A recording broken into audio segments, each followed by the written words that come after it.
Hi, I'm Troy Stetina, and with me here today is Rob Mills, awesome guitarist from the band Diamond Head, the UK metal band Diamond Head.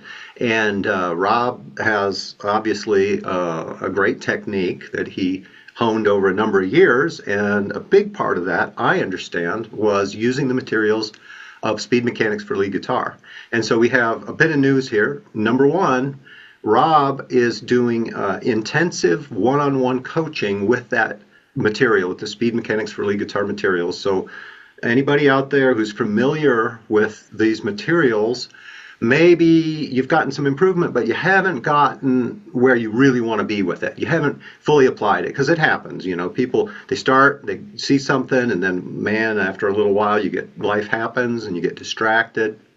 But anyway, Rob's coming here in as part of my new music academy, and he is doing this coaching, an 8-week intensive, an hour per week coaching session on the Speed Mechanics for lead guitar materials.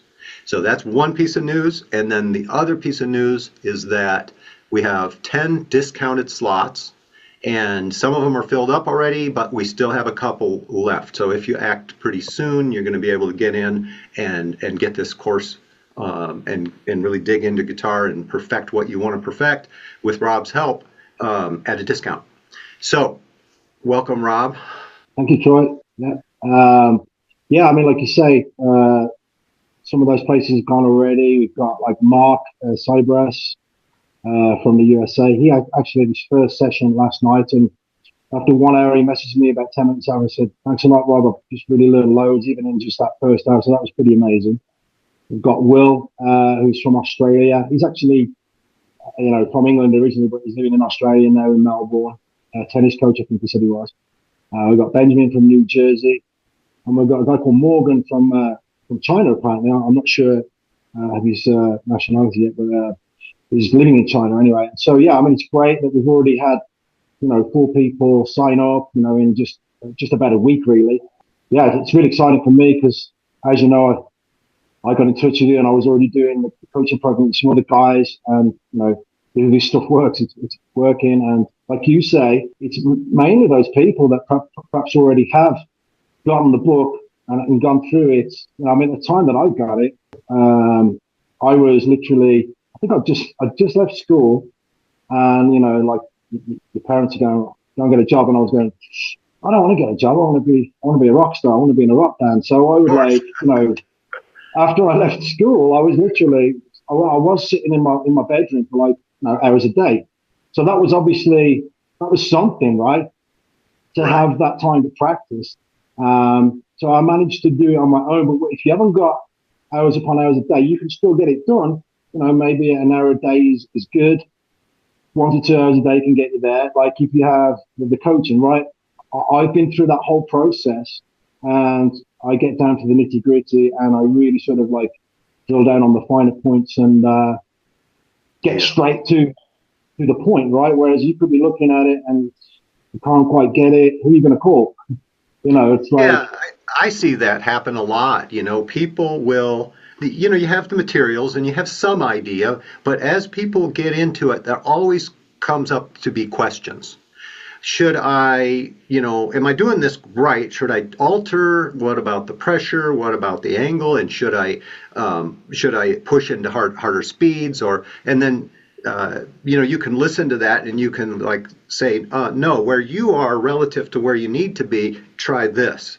And having that, the experienced eye of somebody to come in who's been there, done that, gone through the process, I mean, there's no shortcut for that. And we talked about this a little bit before we started, but sometimes a small fragment of people, and I think you qualify into this category because you got the book and you put it together. A small number of people can sort of put it together, and whether it's some luck or some insights or skills or whatever it is, the stars align. You get it together and you get where you want to be, and then a lot of people, a bigger chunk of people, I find, will take that material and it'll improve them, but there might be a missing link somewhere in that chain. And if they don't get over it, what will happen is they'll plateau and they'll get stuck. So I'm happy to have you on board with this as someone who's been through it, because someone who has the chops and the skills and the teaching experience and the playing insight and knows the material well, that's great, to be able to come in and just help people through the details. Because, well, frankly, I don't think I've ever told anybody this, but I burned out on technique after I did speed mechanics and did the technique. And I mean, and I did teach, and of course I still teach, but I can't go full tilt into technique anymore, because like I said, when I burned out on it, I was like, okay, this is the thing. But I find that trying to bring people through it on a detailed level like what you're doing, I don't know. I'm not up to the task, so I'm really happy that you're going to come in and kind of fill that space. It was really good timing that you reached out to me. So Yeah.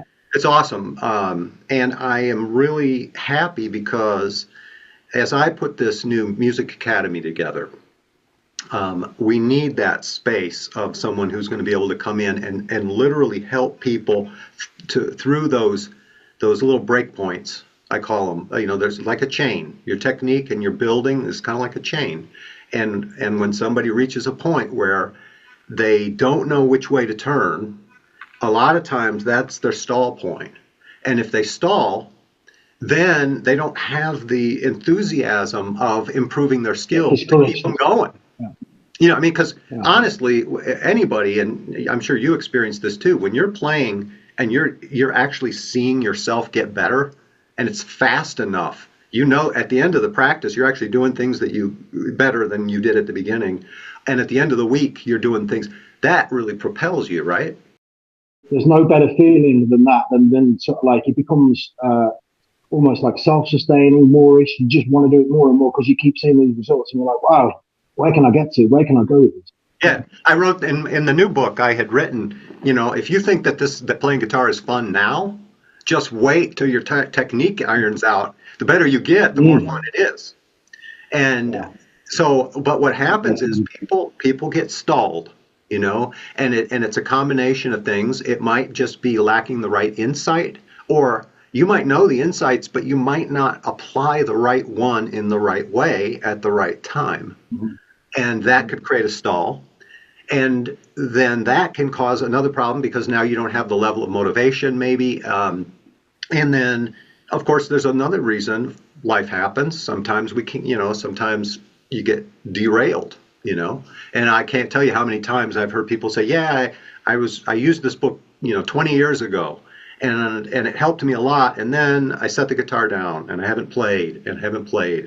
And I'm thinking there's a lot of these people out there, they're coming back around now. They're picking it up again. Yeah. Say, let me finally do the thing that I wanted to do, It's pretty much a couple of the guys that have already signed up are basically in that bracket. Yes, I see that a lot. And I think there's a lot more of you people out there that are in that boat that would really like to break through and get the quality and the precision and the speed in your playing, and you haven't quite got it there. And that kind of brings me to another question, Rob. What's the ideal skill level, or is there a skill level really for who you want to work with, who you like to work with? Well, obviously, if you can play like Steve Vai or Joe Satriani, then you're probably already in a place, where you're happy with your playing.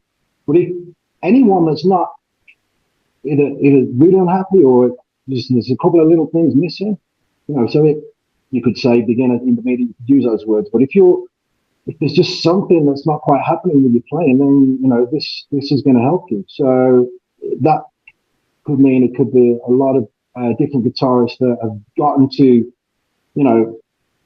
even like intermediate and beyond that. There still could be things within this coaching program, and that's the thing is, as a guitarist, you should be of the mindset that like there's always something more to learn, right? You shouldn't feel Yeah, like you've completed it, right? I mean, that's true. Very true. yeah, I feel like a lot of people will say, when am I going to be good? It's like what you don't realize is that as you get better and better, your status or your the bar of what you considered good keeps rising because your ear improves too, and everything improves, and you have a higher level that you're shooting for.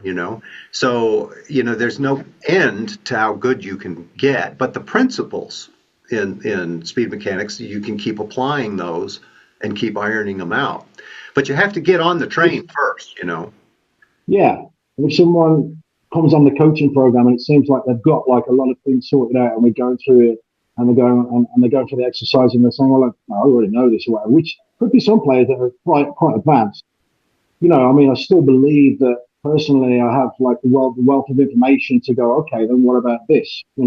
So there'll still be something there. Like even if somebody's done the book and they've done it quite successfully. There's still going to be things they can learn. I mean, we spoke before about well, on the last chat we had, I mentioned two or three of the little sort of guitar wisdom nuggets that I have, Yep. and I didn't want to give away too much, but one of the ones that I said to the couple of guys, I sent them messages over the weekend going, right, you've got to get yourself, and I sent them the Amazon link, says you've got to order yourself a set of drum sticks and a drum practice pad, because I talked about the drum rudiments, which people, well, why would you practice drum rudiments as a guitarist? Well, as I said before, that motion there is so for Right. strumming and picking, it strengthens your wrist up. So so you're going to learn a plethora of like things like that that will just further your musicianship and your guitar playing for sure. And not only are there some new ideas, but there are necessary things that might not be being applied correctly. That's what I usually see when I work with somebody one on one. A lot of times they'll have the general idea of what they're trying to do, but something about it is not quite connecting. And you could have you can even give a good idea, and if somebody doesn't apply it in the right way, they're not going to benefit from it as well as they could. And that's where the coach, I think, A can. lot, yeah, exactly. That's why Right. the coach comes in. A lot of times, I find that it's on the rhythm side of things as well. You'll get somebody playing along, and they'll be playing, and you go, it's just like it's not quite right with the rhythm. You haven't developed this solid sense of rhythm, and that goes back to the drum rhythms as well. That's what that helps with as well. But I mean, I remember one time watching this guy had won a competition to meet Joe Satriani and have a jam with him. And Yeah. I think it's on Joe Satriani's YouTube channel, and this guy was playing like, is it Sax Boogie or something? And he was playing along, but he was really sort of pushing it. And then Satriani just said, "No, you've got to like that's back in the trunk. That's not in the front of the car. You've got to lay back, and that's how you get that sleazy sound." And so that's Satriani, the teacher, going, "It sounds great, but it's not quite right." So Not in the pocket. and if Satriani wasn't there to say that, that guy carries on practicing it like that, and he doesn't make that connection. Yeah, yeah. People might, and they might hear that. Oh, yeah, yeah. I'm supposed to lay back in the pocket. But what does it actually feel like to do that well? And if you're not doing it, somebody that can listen say, okay, you're still pushing here and here. You know what I mean? And that's that's the stuff I'm talking about that can really help a Wow. lot. And I just want to make sure that a lot of people hear this. I mean, I know that book is hundreds of thousands all over the world, and those are the ones I got paid Yeah. for. Now, the ones I didn't get paid for, who knows how many of them. So there's a lot of players out there that have used that material, but they haven't really dug in to get the most out of it. And you're talking about rhythm. I'm big on rhythm because if you don't really have your rhythm solid, nothing sounds good. I don't care how fast you play. But one of the keys as you work on the stuff in speed mechanics is that as you develop the speed, the precision of speed, as long as you understand how it really connects and feel how it connects with pulse, when you get that precision carries over and makes your rhythms better too. Your rhythm skills affect your lead skills affect, it's all guitar playing. It all comes together. And so what I've noticed is that working through the details of even advanced stuff doesn't just improve your ability to play fast. I mean, of course, that's what the title was out of. But you probably remember, and I think we discussed this before, where speed mechanics was actually a more of a holistic approach, even though there was a lot of exercises up front, and it was focused on that speed part. The publisher did that because they knew people wanted to play fast, and they're right because people do. So that helps sell the book, right? But when you get the book, there are these other areas covered as well, and a lot of people don't get that far. And so that's one of the things that I heard you mention before, that you bring those elements in, you know. That's another way of helping people, I think, being able to guide them. You need to spend a little more time here. Like one guy, you might be like, oh, I spot a weakness. You need to work on these left hand things. Another guy's like, okay, you need to work really focus this week on your right hand, get that going. Another guy, you might pop over into section 2 and talk, see this stuff about rhythm? Really, this is what you need to dig into right now. And by guiding people to where they need what they need, then you can bring it back. And that kind of comes back to what I was saying right up at the top, of the value of the coach being able to kind of be the ear, the self-correcting mechanism that all musicians use. But as you're learning, your ear's not as developed, So your ear, from your experience playing so long, going through all that, your ear is more experienced, more developed. You can come back, you'll hear things in someone's playing that they may not hear themselves. Mm-hmm. That's zero. Yeah. Then you zero in. Anything else that comes to mind? Well, I mean, again, one of the things that I recommend, that when we were talking about rhythm, just I thought, one of the things that I pull back people to, that it's probably pretty basic, but a lot of guitarists probably never have done, is getting that acquaintance with the meter, right? And what do? You just put a metronome on and start clapping along to it. Yeah. And what you'll find is when you're doing that, you're either slowing down or speeding up. You're not quite on the pulse. So you carry on practicing it like for a few minutes a day. Really, you want to do it until you've locked it in. And then that's your lock into the pulse, which is every song has a pulse. I don't know if I mentioned this in the last chat, but it's pretty important to know. I love this like very sort of like primal thing, clapping and just what happens? You get a eureka moment where you're clapping for a little while, and you're like, I can't hear the metronome, and that's because you're bang on point with the with the metronome, with the pulse. But the other thing I was thinking is, wouldn't it be great to get to the end of this year, because we started on January the 1st? It'd be great to get to December the 31st, 2025, and say, look how many guitarists have come through. And they're all sort of like, way better guitarists because of this amazing book and the instruction, the combination of me helping them to get through it. And it's just like the end of the 2 months, I'm still available to chat and if you've got any questions. And you've got to think of it like anybody who takes the coaching program has got to think of it like just a springboard that's going to set them on an awesome trajectory. Right. And then who knows what can happen when the enthusiasm and the technique falls into place, and suddenly people are playing things that they never thought they could play. It's inspiring. I remember I dug through plenty of things that, as I challenged myself, my playing would rise, my capacity and my excitement about it would rise. And so it's cool to be able to pass that on. Anyway, sounds good. I'm again happy to have you on board here, and we'll see who else wants to fill up the last slots at the discounted rate. So we'll get that underway. We were talking about possibilities, and this just came into my head. Think about the possibilities, no matter what age you are. Once you're a bitching guitar player, you can get into a band. A much better quality of life. That's what we want to do. You can get into a band and tour, as I did. To the world, to just having fun. That's what it's all about. You've got to have that vision. Like, what are you doing it for? Like, what's the end goal here? So, if you've got a clear, concise goal, And that's what I always talk about, always setting goals as well with your, especially, you can talk about metronome and metronome speed and setting goals for that.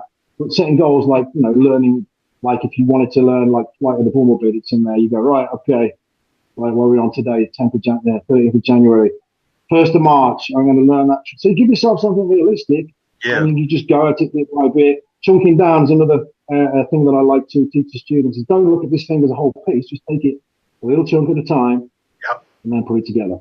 I remember you saying this before that the breaking the goals down into these pieces, and I'm guessing that you can help them select goals that are realistic, but yet push them.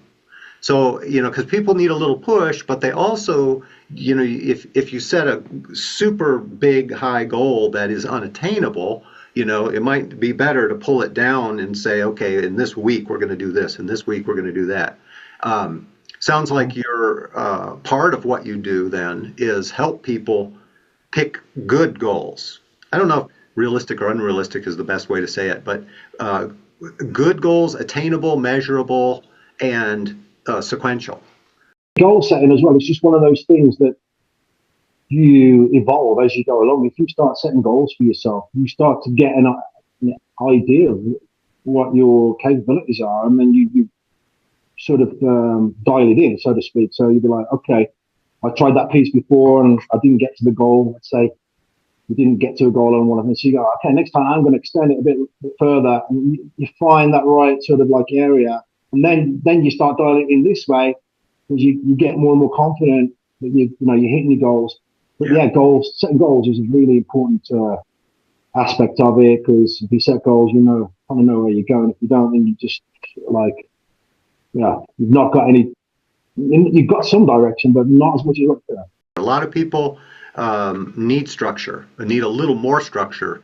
And that's where, again, the coach can kind of help and say, well, this is more important. This is important, but not right now, or, and then kind of help structure.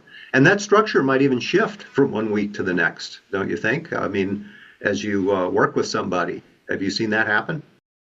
Well, I'd say more. It definitely shifts over more of a longer period. If you've got like, as I set people up on a practice routine where I say, if you're doing an hour split, look into like 3 or 4 sections, like 50-minute sections or something.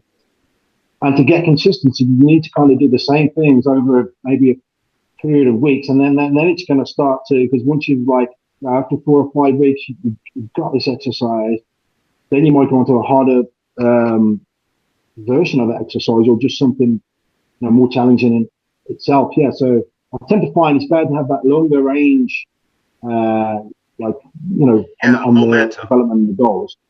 So the momentum clearly is something that needs to be established. And again, that's where the coach can come in and say, no, you need to roll with that in the background. You need to keep reviewing that every day for the next 3 weeks or whatever, as you also do this or that.